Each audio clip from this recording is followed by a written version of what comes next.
everybody, I'm Pastor AJ Hausman, and welcome to Shit They Don't Tell You on Sunday, a podcast dig deeper into aspects of the Bible that get glossed over or totally ignored in most preaching. The Bible has a lot of parts that are racy, uncomfortable, and sometimes downright horrifying. Let's talk about it. Well, welcome everybody to episode 23. Today our guest is the Reverend Dr. Karyn Wiseman, who is a professor of homiletics, which just means preaching, at United Lutheran Seminary, and is also the lead pastor of Gloria Dei Church in Huntington Valley, Pennsylvania. Thanks for coming. Hey, thanks for inviting me. I'm really delighted to be here. Well, I mean, as I say, you are a professional. Well, yeah.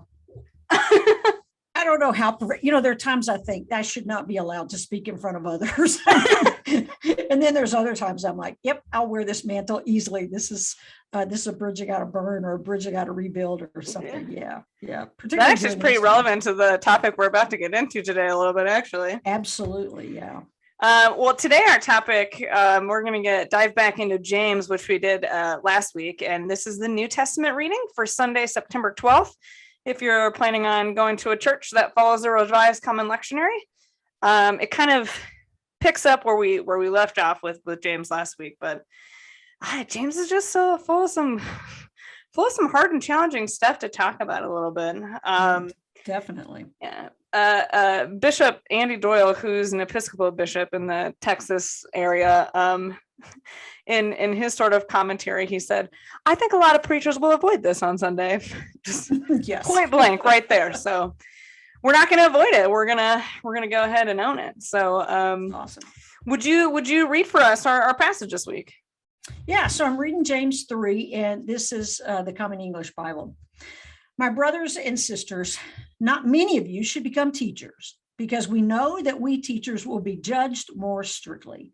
We all make mistakes often, but those who don't make mistakes with their words have reached full maturity.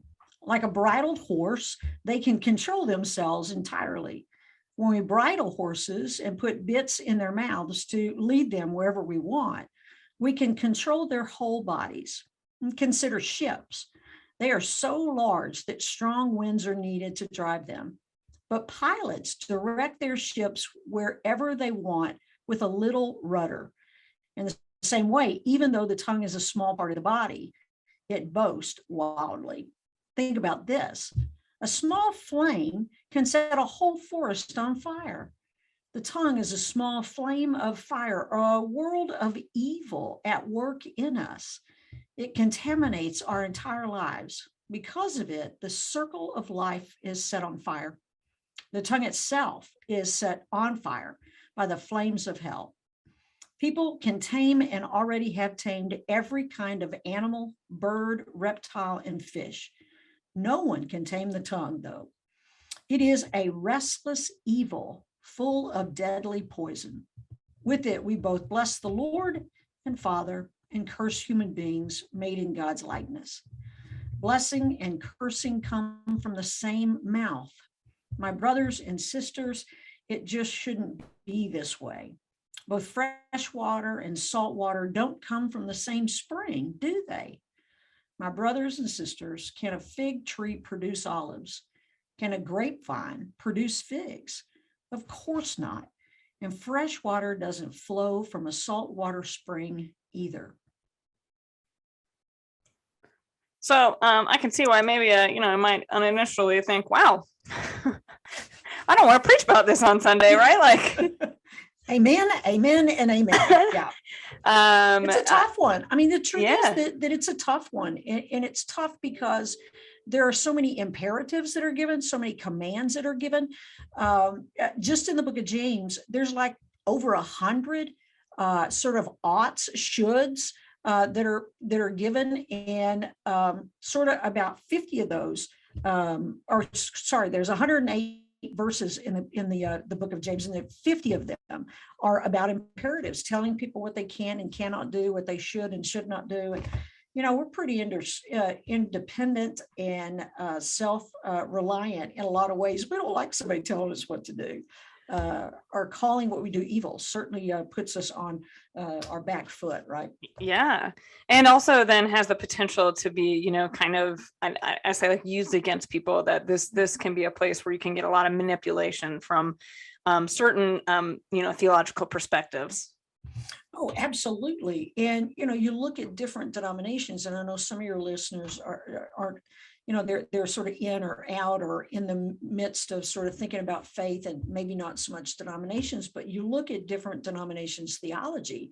And in some ways, there are a group of churches that tend to be probably more evangelical, conservative. They can look at this and say, that's life, that's death, that's evil, that's good, and they can use these imperatives against people. Yeah, the black and white vision.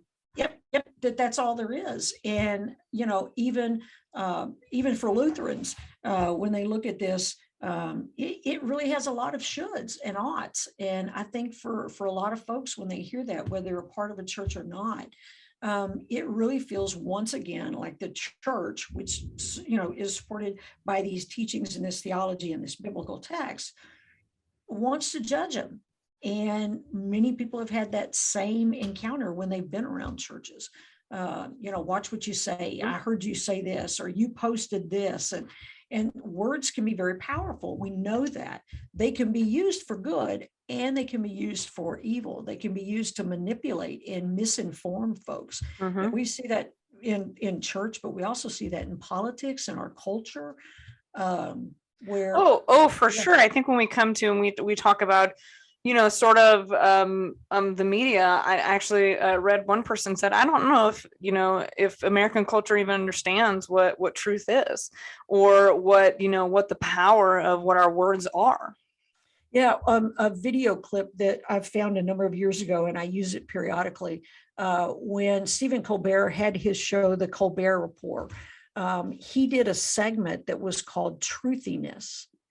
It was sort of, some people have black and white definitions of what is true, and other people have very fuzzy and very, flexible definitions of truth. And if somebody says it long enough, there's this entire group of people who will say, oh, I've heard it enough times, it's got to be true, even if it's not. Or if someone that they give authority to, it's someone they respect or someone that they think they ought to trust, like someone in the news media or someone in politics, you think, well, maybe I should believe it. And I think there's not a whole lot of folks who are really critiquing carefully some of the stuff that's coming out in our culture and our politics and in the church. Well, I think that's why, a couple of years ago, Facebook got in such trouble about how it was just, those algorithms that were just like leading people down these holes, and that it didn't necessarily have anything to do with truth. And they took a lot of criticism for like, are you guys not doing anything to try to in any way make sure that people are understanding what's really going on? Yeah. One of the things that came out, it was during the Trump administration, it's not there anymore, but it highlighted for me, Huffington Post had a page that was red states, blue states, or red speak, blue speak. And they took particular news stories that were important, and they showed how the media coverage what they projected, what they said, the images, and how different they were. And the same stories. Same story, but told from a very different perspective. And if one part of your church or part of your family or part of culture is listening to one set of voices and the other is listening to the other, they're literally getting diametrically opposed views on the same subject. So how do you find truth? And how do you hold people accountable for their words? And that's a sticky wicket too. Yeah. So our James text for today is just all about this, all about our talk and really what, sort of what's coming out of our mouths, right? So the book of James, we talked about this a little bit last week, is Martin Luther initially really did not like the book of James. And just because, some of those negative theology things that we talked about, of just like, these are the things you ought to do, you have to do, blah, blah, blah, blah, blah. And there's all these basically like new rules. And he was like, no, this doesn't make any sense. Right. And especially what they said about, works. And then he finally got on the page of sort of like, oh, okay. because of this is about the fruits of our faith, right? And so, the fruits of our faith should be kind to one another, and that these things are about how we can be in relationship with one another. And part of that has to do with the words coming out of our mouths, right? And so that's what we're diving into today. One of the things that's also true is the interpretation we have of words. It was true back then as well. Luther might have been talking about, truth and faith without works. And James said something, and it might be that they're not defining the same words in the exact same way. And it happens for us today. That's one of the reasons why I try to use different biblical translations, because people hear the word differently if it's something very much closer to them, and sometimes we have to unpack that language because it's antiquated or it's been interpreted for so many generations in wrong ways, and the wording can just throw you completely into a fit of rage, or it can soothe your soul. And one of the things I think James was really trying to address was that it's not about the rules as much as it is about a way of life, and the rules, the imperatives guide life, because I believe in God and I want to walk in the ways of faith. I need to choose this other way. I need to walk this other pathway. And it's about how we live our lives and how we communicate together. For me, in a whole lot of ways, you can choose life and good, or death and evil. And James says, here's what you want to do if you're choosing the right path. So in that way, some of the things that he's doing, it's a guide for us. But there's Martin Luther definitely had some issues with the book of James for a while. Yeah. I mean, but then he came around, just like I think, that, all of us can, in our own faith and understanding of the scripture, of spending that time and really, looking deeper into the meaning, and not just, some of the things that have been, like preached at us, I'd like to say, because, I know I've gone down that road, for there was a while in my life where the Bible wasn't a book of love. It was a book of hate, right? Like, how many different ways can we teach people how to hate as a Christian? We do it really well, and the church has done it so amazingly well, which is a bad thing. You think about throughout history, the number of deaths and wars and subjugation that, supposedly Christian people have put on others. And a lot of that we did with our mouth. We spoke evil into the world about a particular group. And that has happened a lot in the last, 10, 15 years. Particularly in the last 5 to 6 years, and even more recently. I don't know how political you get on this podcast, but anything's on the table, really. Yeah. When Donald Trump came down the escalator and announced his candidacy, and immediately started targeting people of color, folks who are brown in Latin America, Mexicans were coming across, they're rapists, they're murderers, and it's like that is a tone that was set from the original announcement of an intention to run. And so anyone who heard it was like, oh, yay, he's going to do away with immigration. He's going to cut off our border. Or they heard, oh my God, I'm fearful. I'm absolutely terrified by this guy because of my family, because of myself, because of my workers. And like 10, 12 words. And it completely shifted our understanding of him as a candidate and how he was going to deal with issues related to different races and different people. And man, I got phone calls almost immediately from some family members who were like, did you just hear what he said? Yeah, I was watching. Scared from the start. Yeah, scared from the start. And that language continues to be used.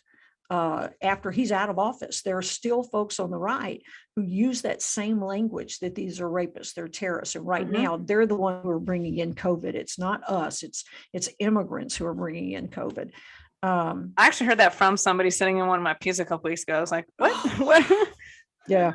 And they're hearing it. They're hearing it on Mhm. right wing radio and TV and often Yeah. on Fox News, which I actually don't call Fox News. I call it faux news, Faux news. FAUX. Yeah, but that shows my political bent already in this Well, no, conversation. I try to I watch it sometimes, or at least like sometimes read the articles about certain things, just because Yeah, I think it's important to kind of understand different perspectives of things. Really, like I this is, to know what it is that is going into some people's brains, right? So yeah. like, Yeah. because then how do we have those conversations?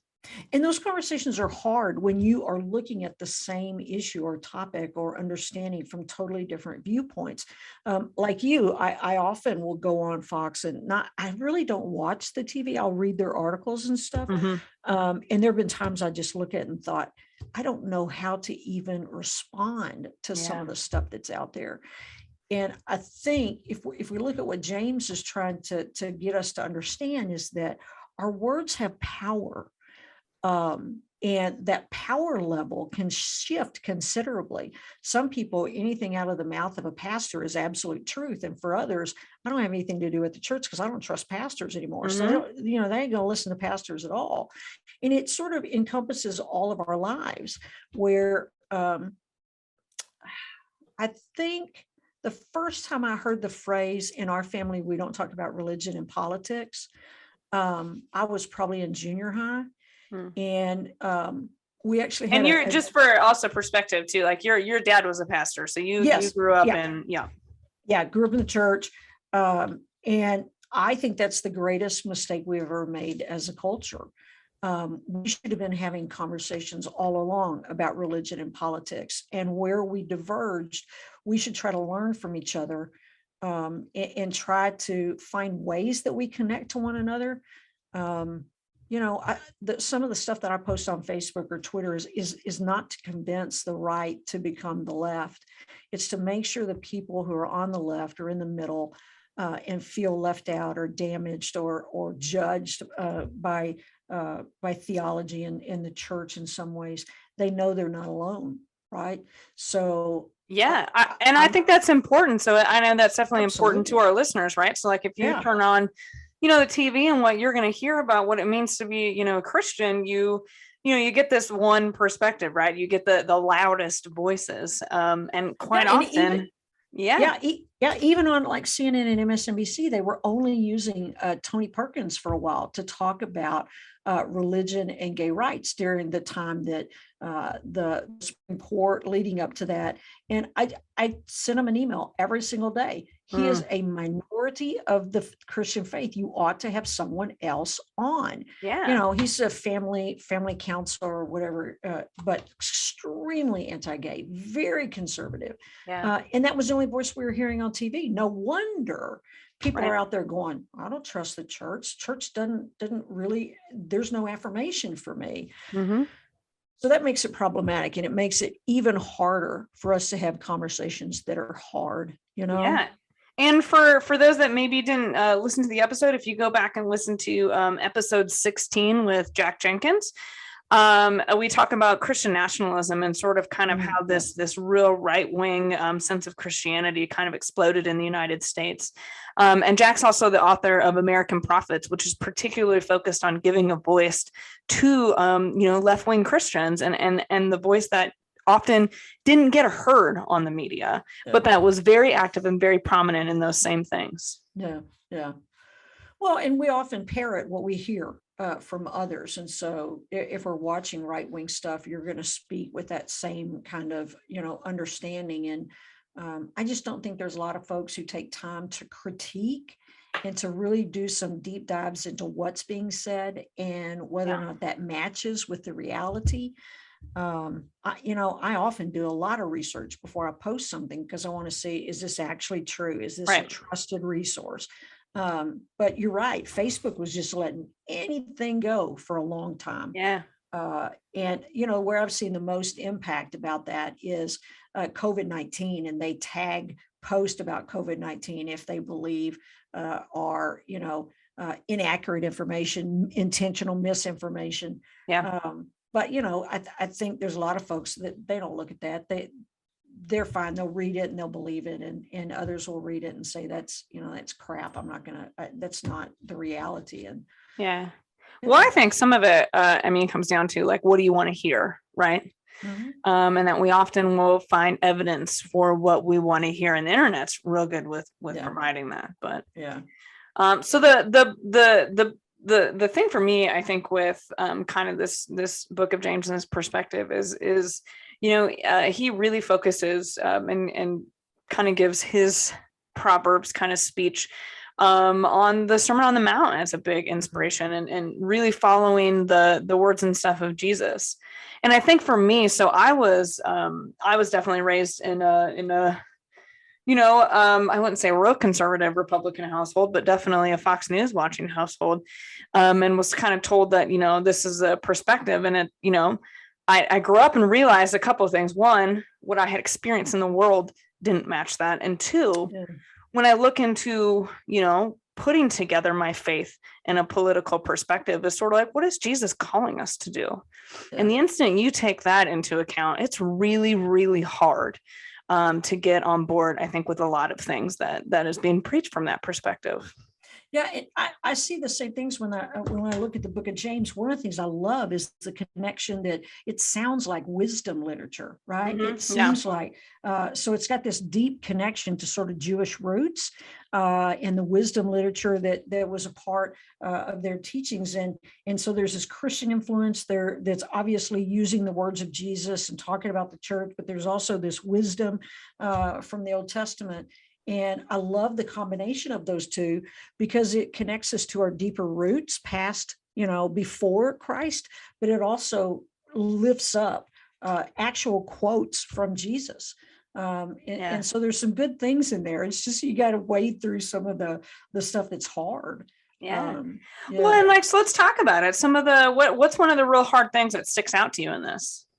Well, I think one of the things that I struggle with, along with almost everybody else, is where does sin come from, right? Where does that erupt? So if the words that I speak can be used for evil or for good, where do the evil words come from? And James is really clear. God doesn't cause this. It's not some big test out there that you're being tested on your truth and your wisdom and your intellect. We are the ones who cause this sin, right? Yeah. So it's that Satan sinner nature that Lutherans hang on to. I was going to say, I'm like, from a Lutheran over here, I can tell you definitely we're all about that, right? Like, sure, we're both all the time. Yeah, all the time, every single minute we're a saint and a sinner, and so that's where that sin comes from. It's a part of who we are, and what James is trying to lift up, and other writers, biblical writers, is that if we choose or are nurtured in a faith that says love your neighbor, that says control your speech, that says you're supposed to love one another, that's both Old Testament and New Testament truth, right? Yeah. So what we want to do is figure out how we can control the beast. And he used a ship rudder. He used trees. He used the, oh my gosh, my mind is blanking. The tree, the salt water. Yes, the salt water. He's got like 4 different images in this one chapter that say, the horse bridle. That was one I had forgotten about. And every single one of those is a way to direct and steer our lives, right? So you put a bridle on, you can't be led off the path just unless you really bite back against the bridle and refuse. And all of these things are ways that we can make our life more towards good and life fulfilling and loving, as opposed to if we just let our tongue go, there's evil and death and sin in that. But sometimes it's that same thing, right? We're the same thing at the same time. And in some instances, I can control my tongue easier than others. You know what I mean? Yeah. If I hear someone berating another person, demeaning, being abusive, that is speech that they chose to lift up. I'm telling you, I can't let it go. I'm the person in the grocery store who says, listen, don't treat that person that way. Stop that. I haven't been caught on tape. I haven't been a Karen, an evil Karen. My sisterhood I've divorced. But, if we can control ourselves, that's great. But there are moments when others do not. And I think I have to say what comes out of my mouth. And there have been times it's been this gracious request. Hey, could you just lay off of her for a little bit? She's doing the best she can. She's got a kid screaming. She's got another kid that's trying to pull stuff off the cabinet. You don't need to yell at her because she's speaking Spanish. I mean, just stop. And there are other times when you get a really negative reaction to that. And I'm like, okay, I'm not going to be nice anymore. You need to go away. Shut up. You're hurting, somebody. And my voice and my words can become much more pointed. And that's sort of a really great occasion to do that. But there are other times when I'm just mad that my son left a cabinet door open. And I'm just like, what the hell are you doing? Were you raised in a barn? And I think to constantly think about what we say, that's not a part of our nature. We say it. For most of us, like an extrovert, oh my gosh, we say it when it comes into our head sometimes. My wife takes her forever to process and figure out, not forever, but facetious, but it takes her a while because she thinks about it. She measures her words. She figures out what's the most efficient or effective. And when she says it, I know she's thought through it. I still may disagree with her, but we never get to the point where we're trying to be hateful or evil or dismissive of each other. But if someone does that to others out in public, my tongue is going to wag. I can't. Well, I think you bring up a good point, though, of sort of saying, like, listen, like, not only are we to control our, control what we say it comes out of our mouth, but the idea that, I mean, all of this is about gifts and rules for community. It's like you can use that same tongue to praise God, but then turn and condemn someone else, right? So it's not that, like, you're not loved by God, and it's not that God doesn't show all of those people love and grace and mercy. It's sort of like, but there are consequences to how we live in community with one another. Absolutely. And from the very, get-go, like, love God, love each other. Like that's the goal. That's like the basic of the things to do. Right. And so these are just sort of like, well, what does it mean to be then in relationship? And so also what I appreciate about what you're saying is sort of like, listen, we have to hold each other accountable to that too. Yeah. Mm-hmm. Yeah. And this text in particular, I will say, James is definitely holding pastors accountable to this too. Like, this is coming down sharp, which is fine. Like, I think that's good because if your pastor is someone or on the side of your church, it's all are welcome, but then your pastor's in the pulpit condemning LGBT, condemning others, condemning persons of color, immigrants. Well, where are you really at? Like, Well, I think one of the most hurtful that I've heard lately, I sort of live in that bubble of hearing stuff about the LGBTQ community, and it just is so painful at times to listen to that. My parents recently have rescinded their membership at a church because the pastor started speaking out more vocally, since the Methodist Church is talking about sort of fracturing into two denominations, and he's on the conservative end. And my parents were like, we can't deal with that anymore. Yeah.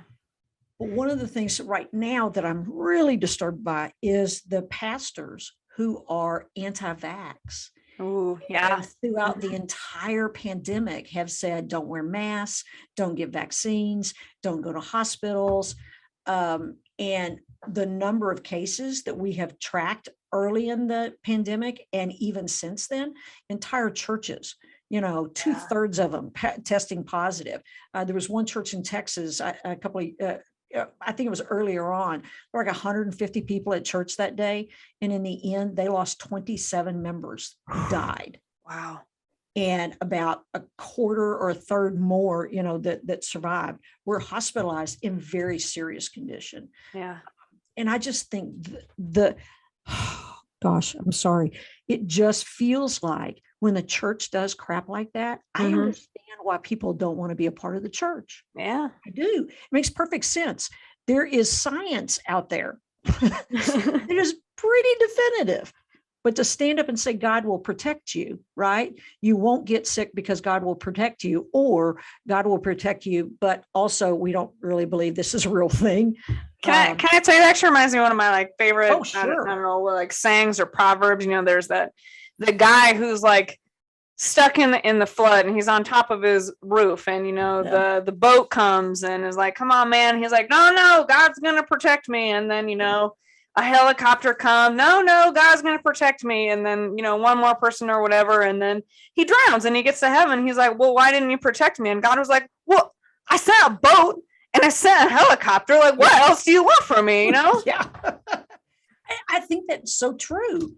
And it just feels like when the church does stuff like this, preaches a vehemently anti-gay message, or preaches to not believe the government, or that God's going to protect you.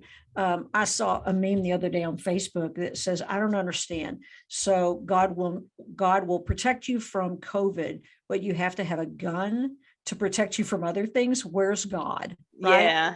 And it's sort of equating these things where, we use the name of God and the power of God in ways that are so detrimental to our world. And it's not new. It's been happening, from the very beginning. Yeah. But then just that, like invoking God's name to get what we want, not necessarily to, to follow what is the wisdom of God and what God is asking of us. Yeah.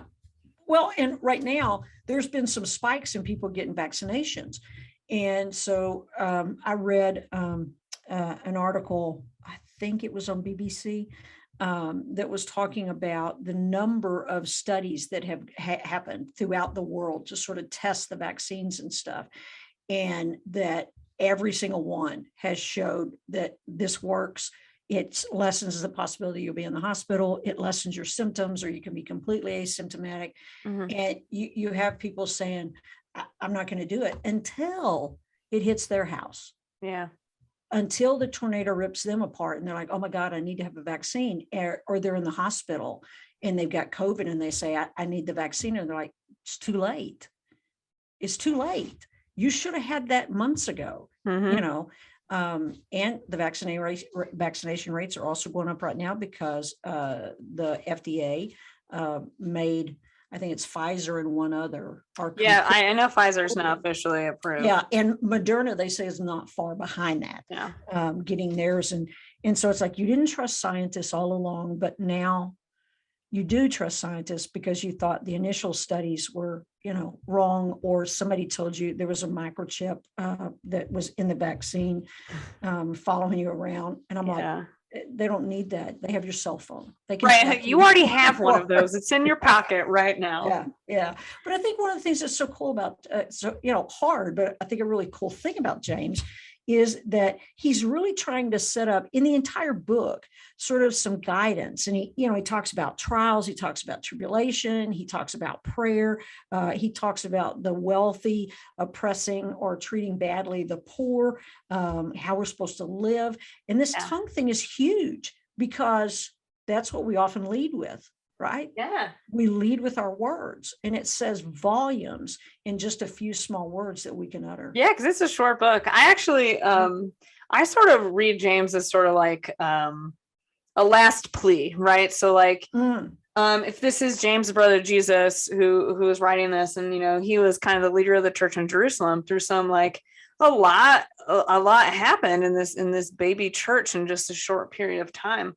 And then I think it's getting towards, sort of kind of the end for him. And I read this as sort of like, these are all the things that I learned, if this could be the one thing that I leave you, if I could plead you to do, these are the things that you have to remember that are most important out of anything else that you read or heard or listened or thought, and, purity laws and all this kind of other stuff. Like, you need to be kind to one another. You need to uplift, the poor, the orphan, the widow, right? Like these very basic things that Jesus said, like he's just reiterating them. And I read it as like a last plea. Like if I could say one last thing before I go. Yeah. because they dating it and being assured of who wrote it. I think the consensus is typically James, the brother of Jesus. Some people call him James of Jerusalem or James the Just. He was killed around 62, right? In the Common Era, and most people are saying that the way he's talking, it's probably like mid 50s, maybe even to the end of the 50s.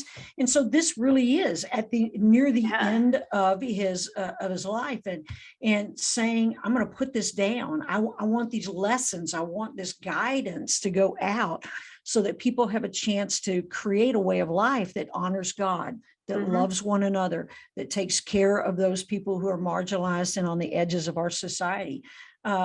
And in that sense, it's such a beautiful work. But it's got hard stuff in it. But it is. It's to me, it's this last and see, this is where I think that this can apply to our lives the most. That if sort of I think about my grandfather died in last October, and he was probably one of the most kind and generous person that I had ever met. And he did everything that he could to instill in us that you need to be kind to people, that you need to help people. And I just think about some of those conversations I had with him growing up out, if I could think if there were last words that he could have given to any of us, it wouldn't have been, go out. It wouldn't, I don't know, wouldn't have been collect as much wealth as you possibly can, which is something James talks about. It wouldn't have been, try to look the best, try to do this. It would have been be kind to one another and take care of people. Right. And so that's kind of the thing that I hear from James. But one of the things that so blows my mind is that this whole stuff about getting the vaccination and masks and stuff like that, it's about caring for our neighbors. Right. It's about following that. If I'm going to choose anything, I want to choose kindness. That's what I want to do. If I'm going to choose, I want to choose kindness. And to say, I'm not going to care for the other people around me by keeping social distance or wearing a mask is so antithetical to the way we're called to be humans. The vast majority of religious teachings of multiple, religious organizations says be kind, says take care of others. And so one of the things I really struggle with is there was a Karen that had on this big cross that I saw in the video. She had a cross around her neck, and she was just going after this young African-American girl. And I thought that is what so many people see of the church, that she projects one thing with saying, I'm a follower of Jesus, and so I wear this cross to make sure everybody knows, but I'm going to act like a total, jackass, because I'm number one. I'm taking care of myself. I don't have to take care of others. That choose kindness. I remember when I was growing up, I was having some trouble. We were at my grandparents' farm one day, and my granddad asked me if I wanted to go out to run fences with him. And so we went out, and my grandfather rarely talks. He looked at me and went, fences? And I was like, yes, that's how he invited me to go. When we were out there, what does running fences mean? Oh, it means to either ride a horse or an ATV or a pickup along the fence lines so of the property, so that you fix any downed wires or anything that could allow your animals to get out or others' animals to get in. And so we were out in the pickup, and a couple of times we stopped and rewired from one post to the other. And he looked at me at one point and he said, "What's wrong?" And I said, somebody did something that really ticked me off. And, I have to, we're in the same class and I really hate her right now. And he said, Micah 6:8. And I said, what? He said, Micah 6:8. That's it. And that was the end of the conversation. So I go back to the house when we're done, and it literally says, do justice, love, mercy, or kindness. I like the kindness way, and walk humbly. And that has become my text for my life. It's tattooed on my arm. I knew that was your favorite. I guess I didn't know the story behind it. That's awesome.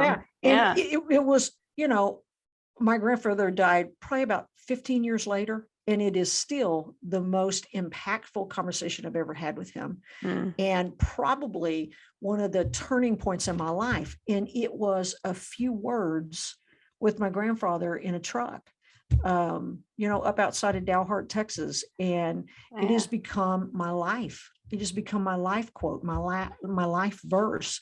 And I think that's what James is wanting us to do. Yep. He's wanting us to, to do justice, to take care of those who are least or left behind or lost in some way.